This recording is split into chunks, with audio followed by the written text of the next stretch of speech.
Those of us in the international community who follow these things closely want India to be globally active and engaged.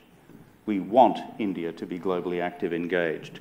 We want India to be globally active and engaged on basic questions of geopolitical stability. We want India to be globally engaged in terms of being a leading power in the overall strategic stability of the Indian Ocean and the Indo-Pacific region. We want to see India more actively engage in the East Asia Summit, a group of 18 countries across East Asia plus India. And, if I can have my druthers here, we would like to see India become a full member of APEC, the Asia-Pacific Economic Cooperation Conference. Might I be so presumptuous as to say that this would be good for India, as it would be good for the region and good for the world?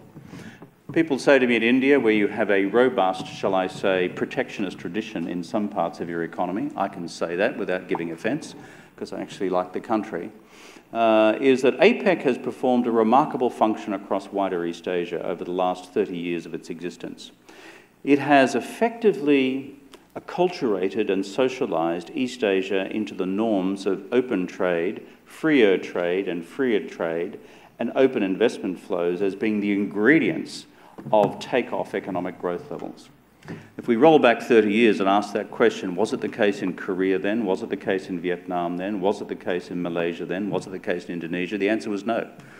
But the socialisation of wider East Asia into the future economic opportunities which lie through open trade relationships and open investment relationships are enormously beneficial.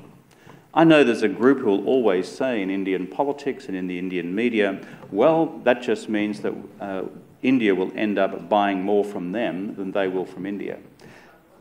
And I think, however, if we were to take that approach, APEC would never have come into being in the first place. And the enormous benefits, if you speak to our friends in Jakarta, which have been delivered to Indonesia over the last 30 years as a consequence of APEC membership and the changes in economic policy and culture which have occurred as a result, have been all to Indonesia's advantage. I think if you ask the APEC members today, would any of them like to leave because it hasn't advantaged them? Then the answer would be no, and 1,000 times no. So therefore, can I say simply that we would welcome India's participation in APEC as well.